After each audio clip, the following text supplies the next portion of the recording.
он мужского пола, а может он женского пола. Если у нас на Земле только два пола, или три, средний, рая на Земле не будет такого, как вы себе его представляете.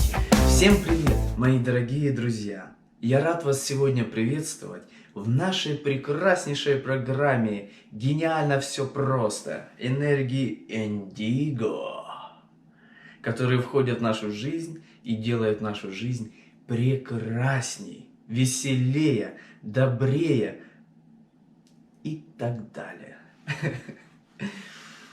Сегодня мы поговорим с вами на тему, что такое Бог и почему он мужского пола, а может он женского пола.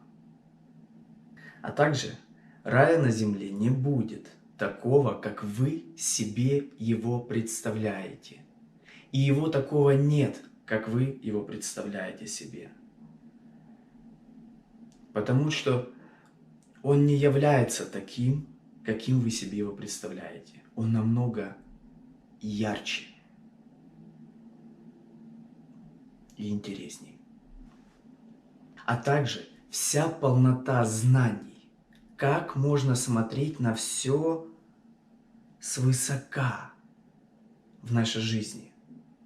То есть не с манией величия, а всю полноту знаний, смотреть на всю картину целиком, а не только на отдельные ее части. Это очень важно. В жизни смотреть на всю картину целиком. Тогда вы сможете более трезво все понимать происходящее. Без этого будет тяжело. И будет только осуждение и непонимание тех или иных процессов, которые проходят у нас в жизни. Итак, начнем с того, почему Творец, Бог, всевидящее око мужского пола. Мы его так называем в речи. Ответ простой.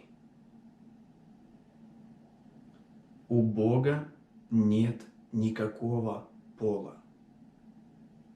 Ни женского, ни мужского. Это дано только здесь, у нас на земле, такое понятие.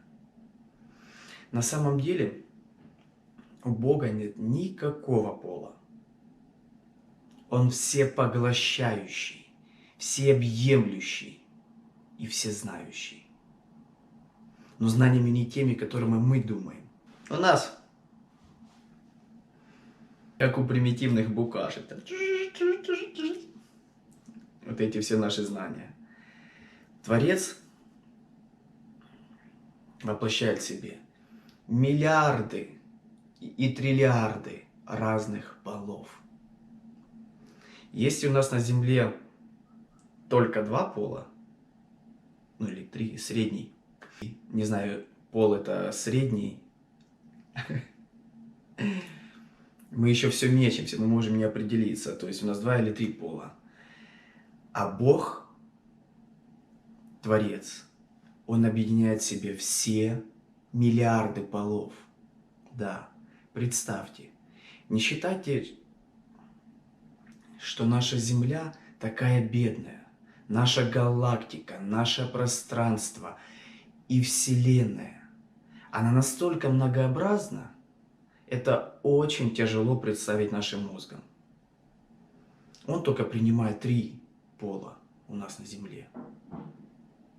Определились и те, кто по центру. А их миллионы. Да, я вам честно это говорю. Человека мозг не в состоянии это понять и принять.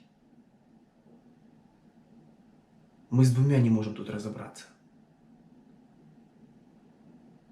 Соответственно, вы понимаете, какой уровень знаний у нас здесь на Земле. Очень примитивный. Но мы должны в этом сами разобраться, сами в себе. Мы не должны осуждать ни женщин, потому что Бог женского рода. Мы не должны осуждать мужчин, потому что Бог мужского рода. Мы не должны осуждать тех людей, которые и там, геи, бисексуалы. Их Бог такой. Я не осуждаю никого. У каждого свое право. Если у вас будет полнота знаний вся, вы удивитесь, сколько полов вообще существует. И какие полы существуют.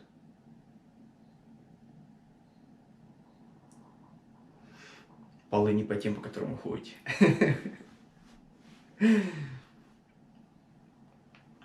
Очень большое. И не надо осуждать мужчин, женщин или бисексуалов людей.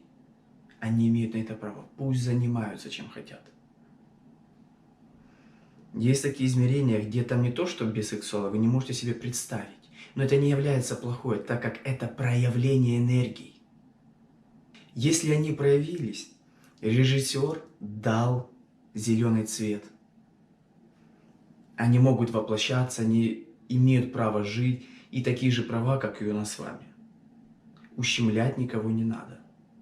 Но и навязывать, что это правильный путь, тоже не надо. Все пути правильны.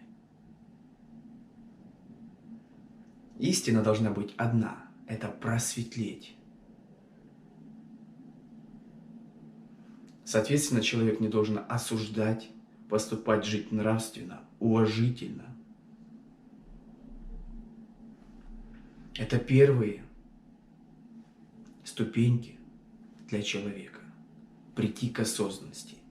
А дальше уже просветление. Но просветление – это уже конец игры. Существуют миллиарды разных измерений. Галактик, пространств очень большое количество. И в каждой игре, будь то на Венере, на Марсе, или на Сатурне, или комета 3410А, потому что она за Б стоит, или перед Б. Финальная стадия окончания игры на всех планетах – это просветление.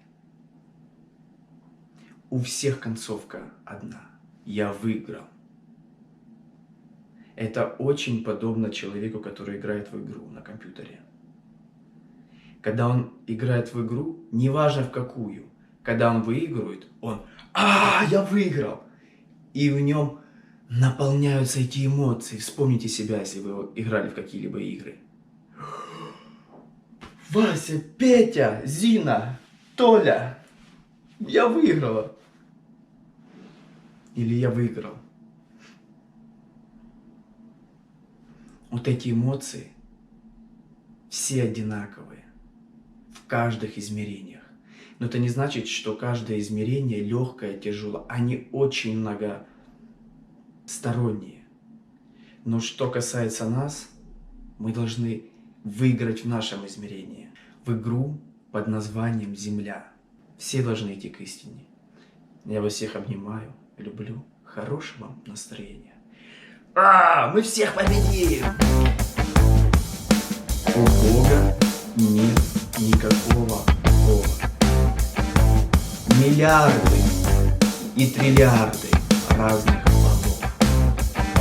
Определились и те, кто по центру. А их миллионы.